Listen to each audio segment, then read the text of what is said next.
They were doing well enough to have saved their money, and they bought a truck. They were going to be into the shipping business, and that was going to be their money maker along with their farming. And they bought it right before we were evacuated. And I asked my father, why did you buy the truck? Why did you put all your money into a truck when the evacuation was pending? And he said, you know, I never thought the evacuation was going to really happen, Nancy.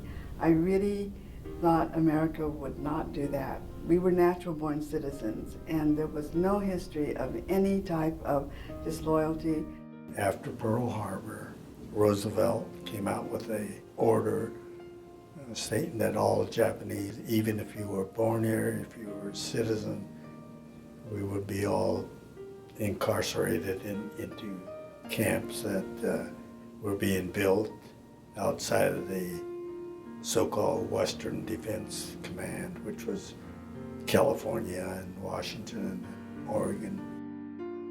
Another terrifying thing about those days following the Pearl Harbor incident, the FBI was coming into the homes and just taking the fathers. My father was one of the leaders in this Japanese community organization. He was taken. In May of 1942, we were told we had to evacuate from California. With that co-sponsor, we could move into Utah without going into any of these camps. We rented a freight car, we put our equipment in the freight car, shipped it over to Corinne, Utah. And we had MPs all the way to Salt Lake City. Stops in Reno, they pull the shades down so people can't see us. The reason for that, after I found out, was for the safety of us. The people are against the Japanese people, so that is for our protection. In 1885, the Japanese government abolished its isolationist policy, opening the way for more of its citizens to migrate to the United States. Japanese immigrants were sought out by U.S. industrialists after the passage of the 1882 Chinese Exclusion Act. Between 1886 and 1911, more than 400,000 men and women left Japan for Hawaii and the Pacific coast. The immigrants who arrived in America had been carefully screened by the Japanese government to preserve its international image. As a result, the newcomers generally had higher rates of literacy and more resources than their European counterparts. My grandfather and my grandmother were both very early coming over from Japan. So that made my father a natural-born citizen and my mother a natural-born citizen. They were Niseis, and I am then a third generation. I am a Sansei. Okayama came in Japan, up in the mountains where the poor people lived. They had nothing. Most of them really worked on the railroad track just for a short time. People didn't like railroad job and they moved on to something else. And that's why they came to America to find a better life. There was a war going on with China, and they were drafting men. Grandpa was affluent enough to send them to California because they were looking for farm laborers, and you could pick gold off the trees. It was a great place to come, so he did come over. Soon after the turn of the century, they would follow the harvest of fruit and vegetable and packed fruit. Shortly after the turn of the century, Japanese single men became the largest ethnic group among field workers in California. Thousands of Japanese immigrants began applying their horticultural expertise in the Central Valley. My grandfather was very, very industrious and worked very hard in Japan. And by the time he was only 16 years old, he had saved enough money for a passage on a ship to come over to the United States. I did have the opportunity to ask him. I said, Ji-chan, when you left Japan, were you just saying goodbye forever? Did you plan to go back? Were you going to make a fortune and send for your family? And his answer was, I made my money. I wanted to come to America. I thought it was going to be the land of all my dreams, and I did say goodbye to my family forever. You can imagine that at 16 years old. When those farm laborers worked, they wore what they call a tabi, a canvas shoes, a work shoe. When they went to town, between Mr. Kishi and my dad, they had one pair of shoes. So when they went to town, only one could go at a time because they only had one pair that they shared. That's how close these people were. But they were just single men. There weren't very many Japanese women around. In 1900, there were nearly 5 Japanese men for every Japanese woman. In 1910, nearly 9,000 Japanese picture brides migrated to the United States. Through tenant farming and diligence, many couples worked hard to purchase land of their own. He came to the States, was in 1906, and he came to San Francisco.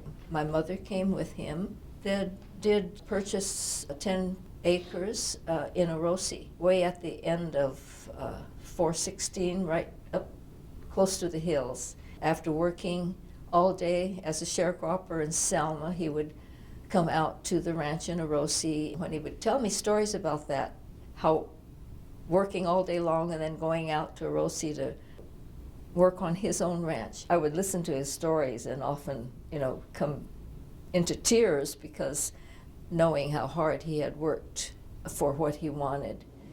He raised nursery, citrus nursery. And a lot of those trees planted around Lindsay are my dad's trees. Back, 50, 60, 100 years ago. He was a very strong man. One arm was useless from his early 20s, but he had an awful strong right arm. Today, they would probably could, take care of it, but in those days, they couldn't do it. In the year 1900, Japanese farmers controlled 4,500 acres of land. Less than 20 years later, they controlled 10 times that amount. This was still only 1% of the total farmland in California, yet it produced $67 million in crops, representing over 10% of the dollar volume in agriculture. Unfortunately, these notable achievements generated envy of a very negative nature, and some agricultural groups began to politic with legislators to roadblock this success. To their dismay, Japanese farmers and businessmen became the target of multiple economically and racially motivated laws. An Alien Exclusion Act signed by California Governor Hiram Johnson in 1913 was aimed toward preventing Japanese businessmen and farmers from purchasing more land. Then they passed the Alien Land Law, which prohibited Asians from owning land.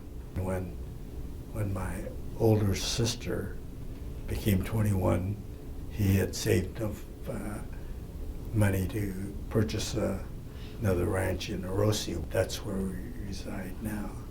Most farms were relatively small in size, but the Japanese farmers utilized innovative planting methods to get twice the productivity out of their land.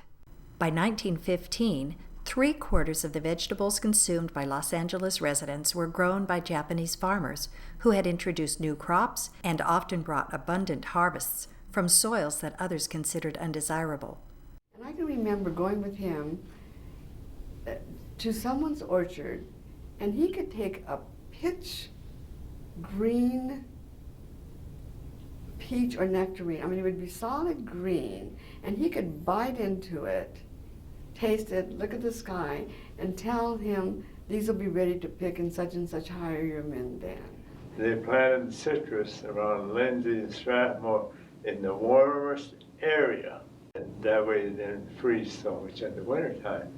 But it amazes me how they done it. A lot of that ground was bare too. It's all bare grain land. Newly valuable agricultural land came to be coveted by agriculturalists in California and across the West. Proposition 1 in 1920 was worded as, "Save California, stop absorption of state's best acreage by Japanese through leases and evasions of law." Even though they were loyal American citizens, Japanese communities became more self-contained as a shield from the rest of society's negative sentiments. But the boosting of military forces in Japan in the late 1930s heightened prejudice and created an ominous situation for Japanese Americans. My father, Kei Hanada, everyone loved and respected him for what he did for others and what he could do for himself. He was a very good student all his life. He was a product of our own schools right here. While he was in the high school, he had lettered. He took part in all these activities. He was on the debate team. He wrote essays. He was a wonderful writer always. He was captain of the baseball team. And in fact, in their last graduating annual, there's an essay written by him. It's about an underdog come from behind, and we always think that was him. That was how he wanted his life to be. He was a very high scholar, always belonging to the honorary societies. One of his great heartbreaks as a young man, he was not allowed to graduate with the graduating class. They said it might cause concern within the community, but he was called into the office, and the principal gave him his pins and his diplomas and his awards in the office with a heavy heart and a great apology to him, and said he was very sorry, and times would change, Kay, but for now I have to give you your diploma here in the office. In 1940, the U.S. government sent Agent Curtis B. Munson to investigate the existence of any possible national security threat among Japanese Americans. He concluded, "There is no Japanese problem on the West Coast. A remarkable, even extraordinary degree of loyalty among this generally suspect ethnic group." This report, however, was disregarded, and after the bombing of Pearl Harbor on December 7th of 1941, racial prejudice and economic envy added fuel to widespread hysteria. The war broke out on December 7th. That was when I was in the 8th grade. I remember us just stuck to the radio Sunday afternoon to hear this horrible news, and I was so afraid how they would feel about us now, because there were 5 of us Japanese kids in that grade, in the 8th grade, and I didn't want to go to school the next day because I was so fearful how we would be treated. But our 8th grade teacher, who was also the principal of the school, Mr. Ball was his name, he handled it so beautifully, and he explained to the class how we were American citizens and that we had nothing to do with the Pearl Harbor bombing. On the 19th of February, 1942, President Franklin D. Roosevelt issued Executive Order 9066, which cleared the way for some 120,000 Japanese Americans to be relocated to concentration camps. 2 out of 3 were American citizens. She said to me, "You know, my dad said that we're going to have to evacuate and go to a camp." And I told her, "Oh no, that can't be." I mean, because we were hearing tales of the concentration camps in Germany, you know.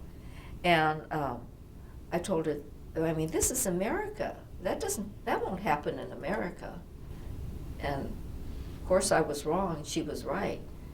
And since we lived east of the 99, we didn't have to leave until August of that year, 1942. Nobody knew where we were going. I mean, they've heard of things that happened in Germany, and they were frightened, I'm sure.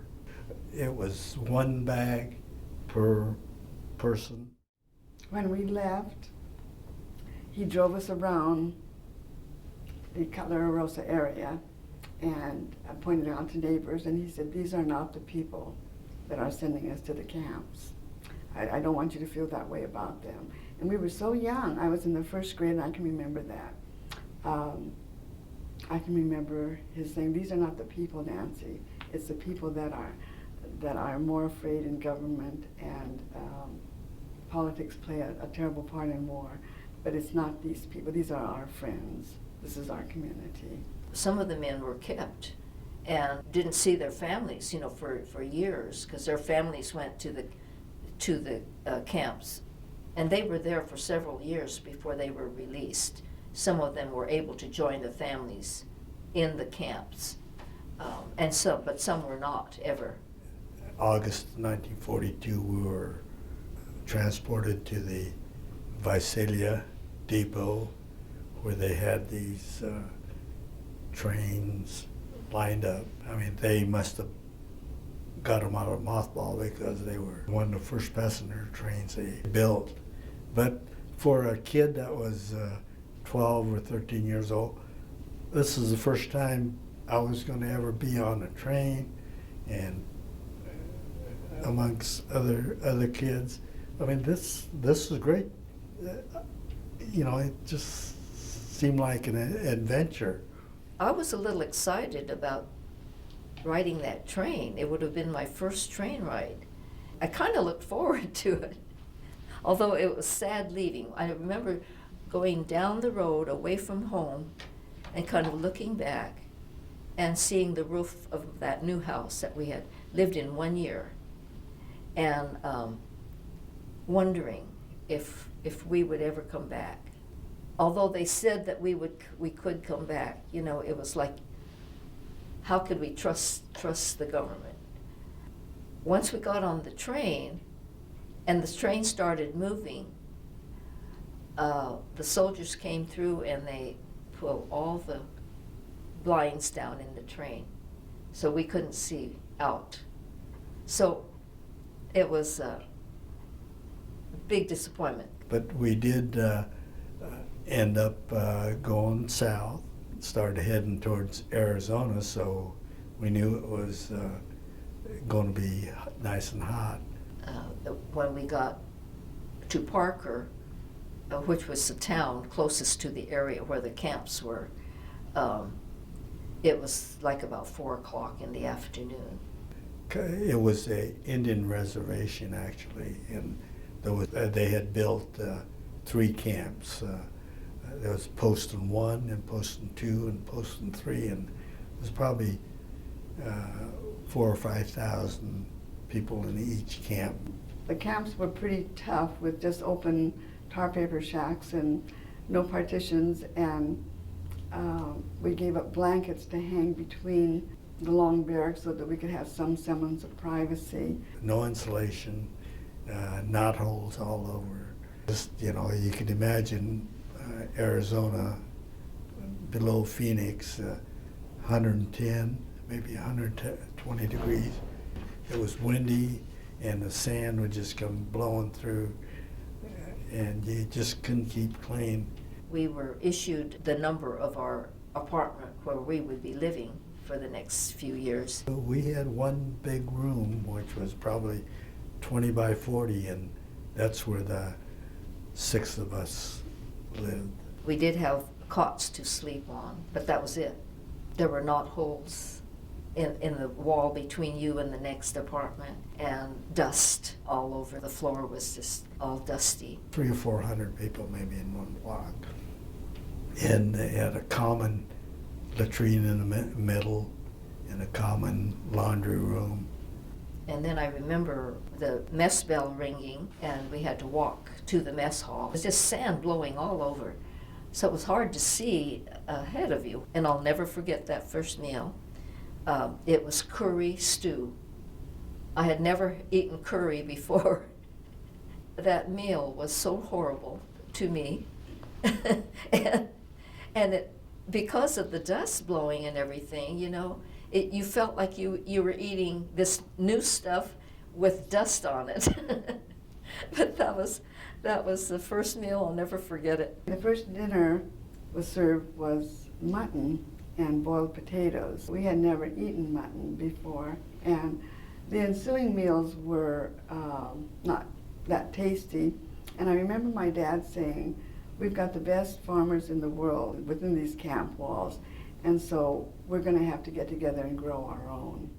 And so they literally sent out for seed, and they let us get some implements, and we were able to grow our own fruits and vegetables within the camps. There's records of how much was actually grown in the camps, and they grew enough to produce enough to send out, and they made money to buy more seed within the camp. So that was wonderful. When I arrived in Curry, Utah, I was 18. So I had to sign up for the draft.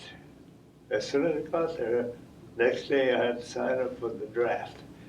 And that kind of peeved me off a little bit, you know, after I get forced out and had to go. And Immediately following the bombing of Pearl Harbor, Japanese Americans were automatically ranked 4C for military service.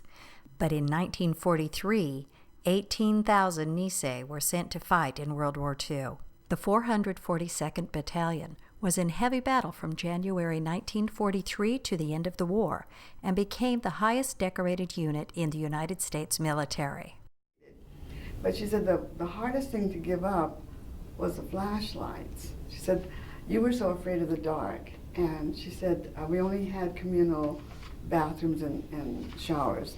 But she said, when we turned over our flashlights to these young soldiers that hated to come and collect them, she said, it was like we turned on our own beams. It was like, she said, I just felt like I knew I could do anything I had to keep you not afraid of the dark.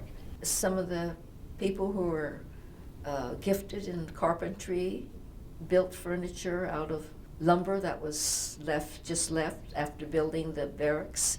People who gardened had beautiful gardens in front of their barracks. My grandfather was this railroad working, peach growing little farmer, but he was really an artist. And when we were in the camps and he had time, he would go out and ask for a piece of the wood from one of the sites, and just a piece of pine wood. He would painstakingly carve them with an X-Acto knife that was checked out and checked back in. He couldn't even have it during the day. He just did them all at night. But they really speak to the time that people had on their hands. My mother was a school teacher, taught in the school there, and I think she made something like $8 a month, but it was an income, something to do.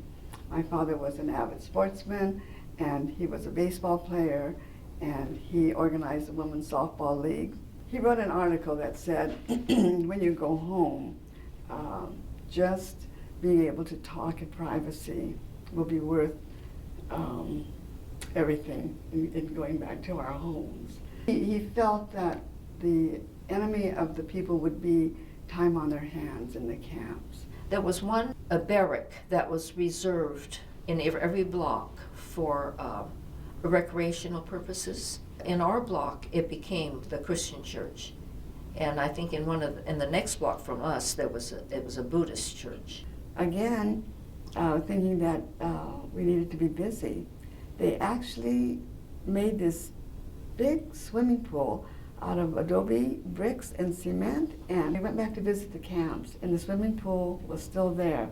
And I asked my dad, did it hold water? And he said, well, not for long, but enough they would put water in it and enough for the kids to play in. There literally was no crime in camps. They made their own government within their own government to try to have as constructive a community within the camp walls as they could.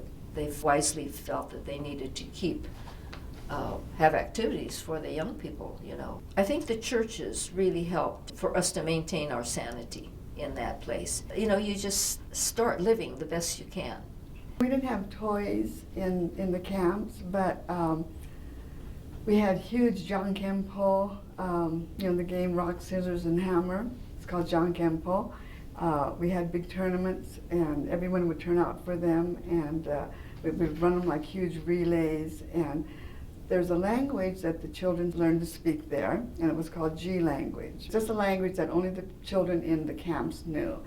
I said to her, "Dagoo you goose, dagil spaghetti chigi lagang gidge," and she was answering me. She said, "You guess a guy dagoo." It would be like Magarigi Hagalaga Lagatagolagam, Hergur Fagis Wagas Wagait Agas Nago. Again, Agabrigi Wagar the Gat Magarigi Wagat, the Galagam Wagas Sugar to go. And it was just a language that we made up in camps, and it just flourished there. We talked it all the time when we didn't want our parents to understand what we were saying. But children my age can all speak Chigila language. A lot of art came out of the camps as a result. People tried to turn their creativity, try to use their time as wisely as they could. My mother-in-law was a Ikebana teacher, and she was a master. She became a master teacher.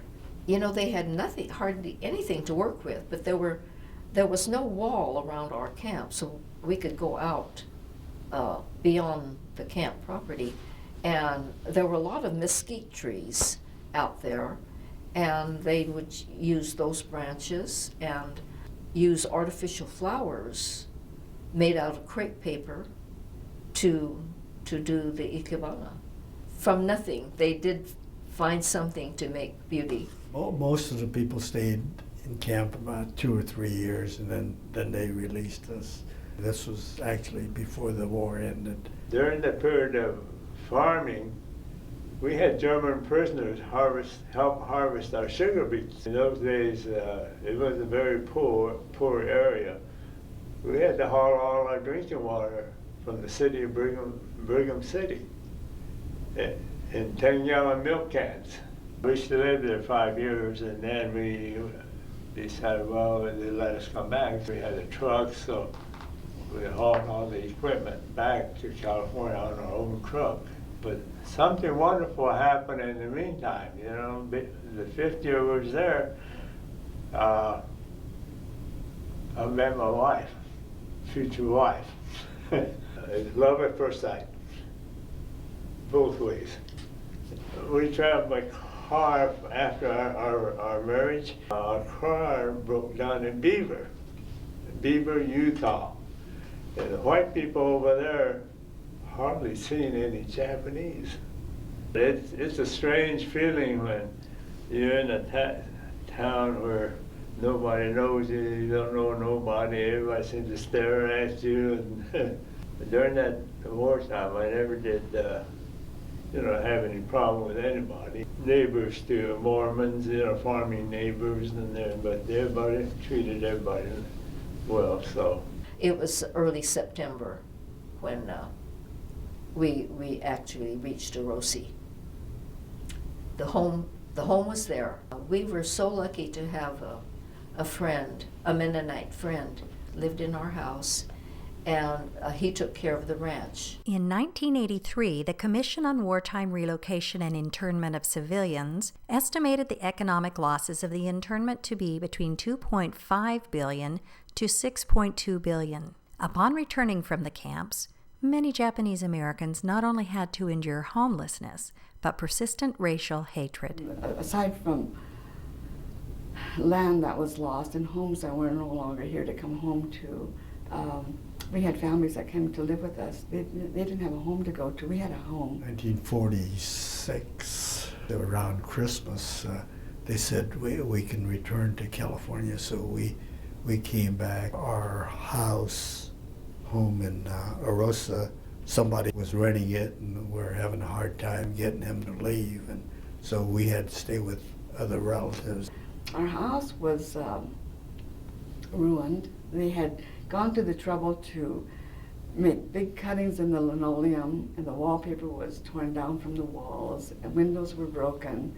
After dreaming of coming home, our house was badly damaged. After we came back from the camps, there was a lot of animosity against Japanese. I was going to Dinuba High School, and after basketball practice or something, we missed the bus and we're walking home. And this gentleman drives up. He was a neighbor of Virgil's, and he says, "Come on, jump in." And so Virgil jumps in front, and I'm thinking, okay, so I just opened the back door and was ready to get in. He looks at me and said, "Not you." He didn't say Japanese. I mean, he made it a little shorter than that, but anyhow, so I looked at him, and so I walked. I just got out, and they took off. I didn't want this to happen again, so I didn't want to walk the main street, so I walked the back way. But the ending is so beautiful. I need to tell you this. Virgil asked me the next day on the bus, going to school, he says, "What happened to you?" I says, I just walked home. He says, when I got home, I told my dad about this, and he says, "Get in the pickup. We're going to go look for it." He said they drove all the way back there and couldn't find me.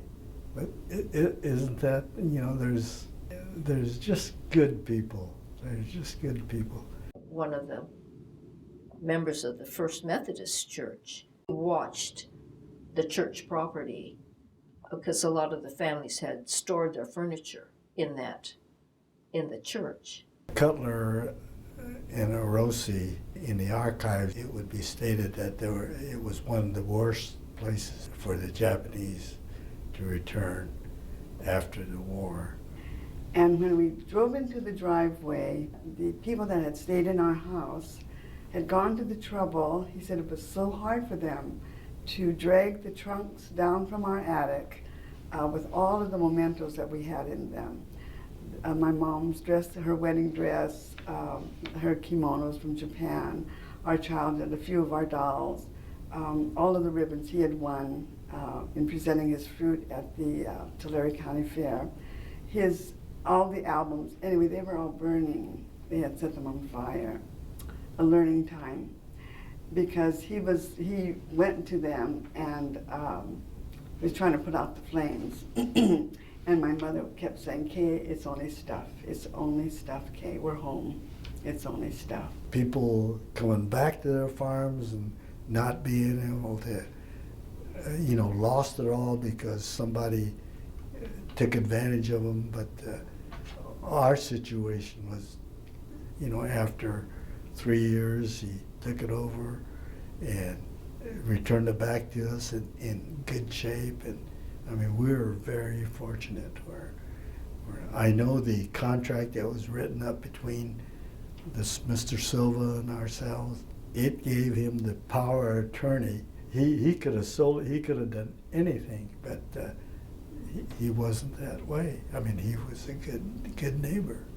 We had a little cat that was a pure white Angora cat, and we named it Chang. We interviewed 2 or 3 people to see if they would be the ones that we would have stay in our house while we were gone. We thought we'd only be gone a short time, but we interviewed a few people that would come and live rent-free and just take care of the farm. And really, my mom said we picked the one that we thought would be the best to the cat. And then we were in the camps for a while, not long at all, when we were told that the cat had died. That was one of the hardest days while we were in the camps. One day a cat came home, and it was all ratty, its tail was stuck to itself, and I said to my sister, this is Chang. Later we found out that they had scared the cat away, and people saw this ghost cat running around our orchard.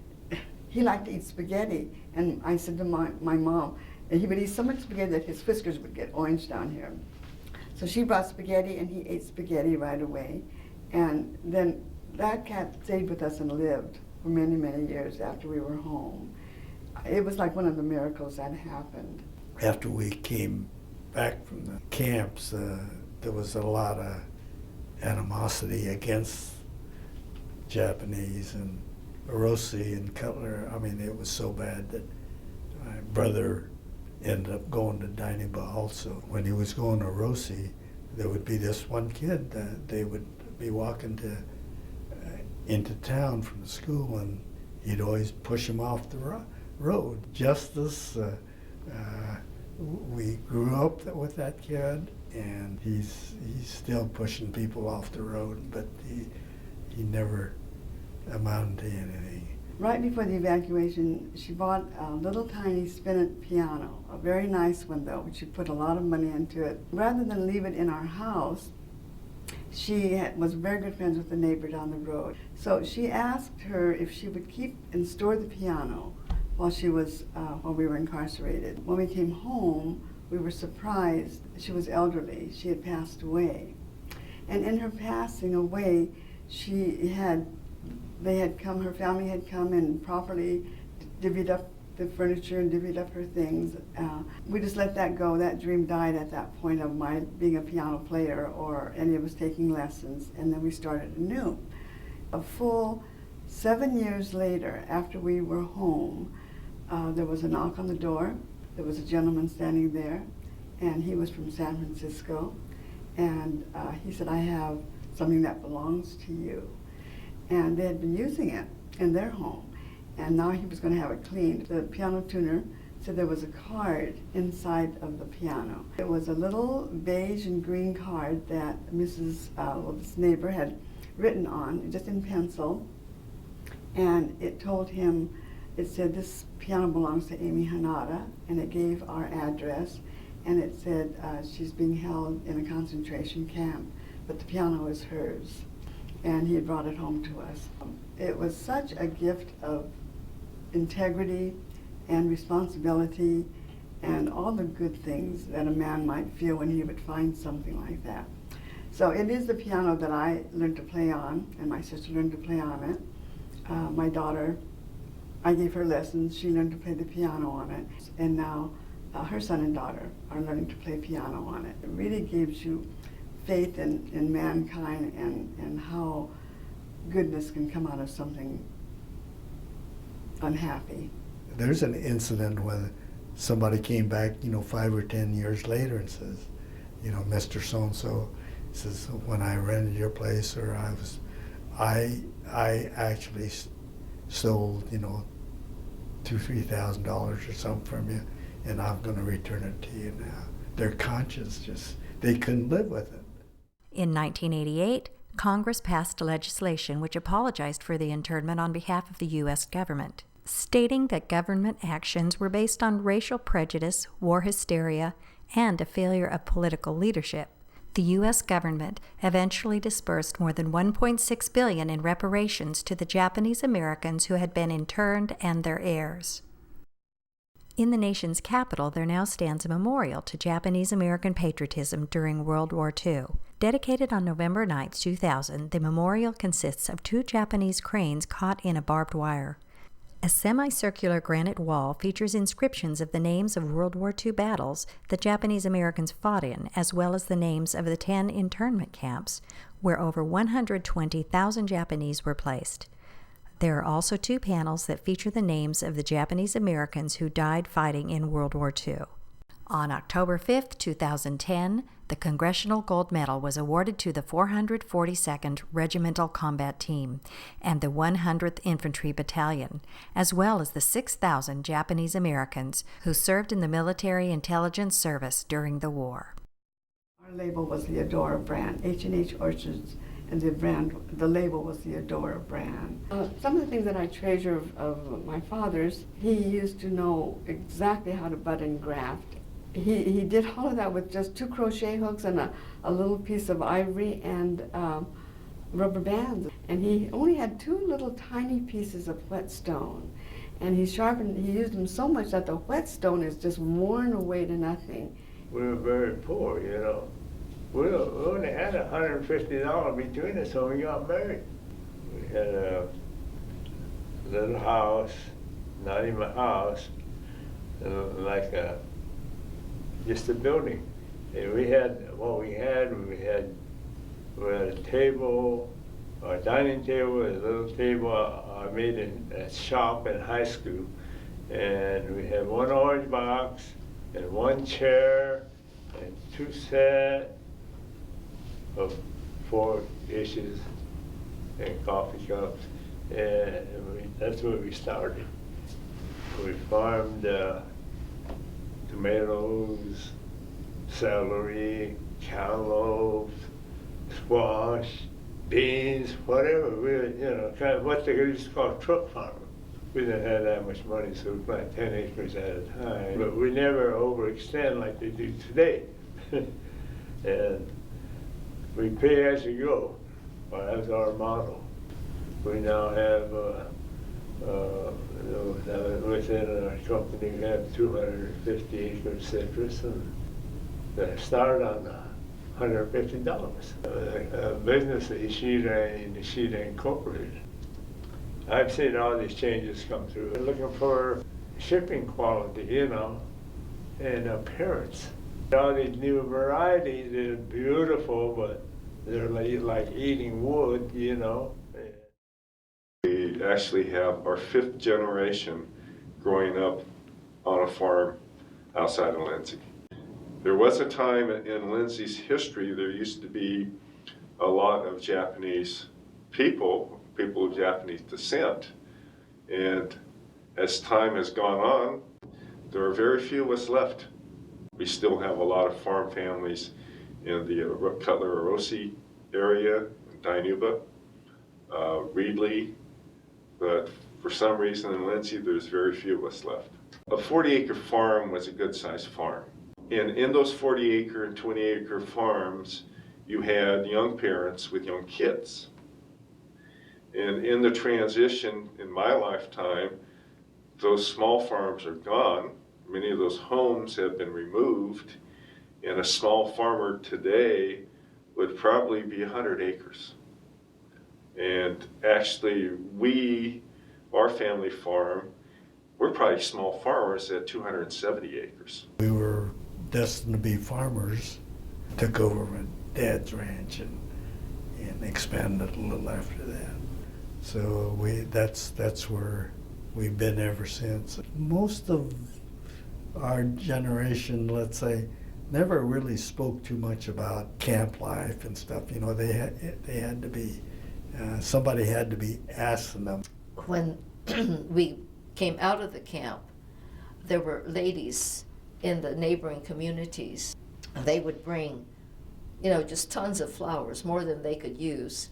And so there would be flowers left after the lesson, and she would call me. I was a school teacher, by the way, and taught for 24 years. I would go home tired at the end of the day, and she would give me a telephone call. And she'd say, I have all these flowers. I don't want to go to waste. So you come and learn. And so then I became a teacher. By the end of the night, I always felt pretty good, after doing the ikebana. And I found that doing ikebana does relieve the tension in you.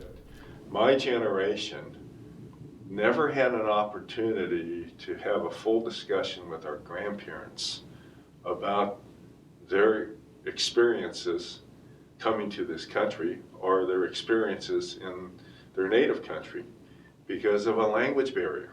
A lot of times, families just do not talk about history of the family. I believe that this program is extremely important. She passed away July 20th, 07. I'll have a memorial service. I've been having it every year for her on July 23rd. Closest to it, and I'll have a 5-year one this year. So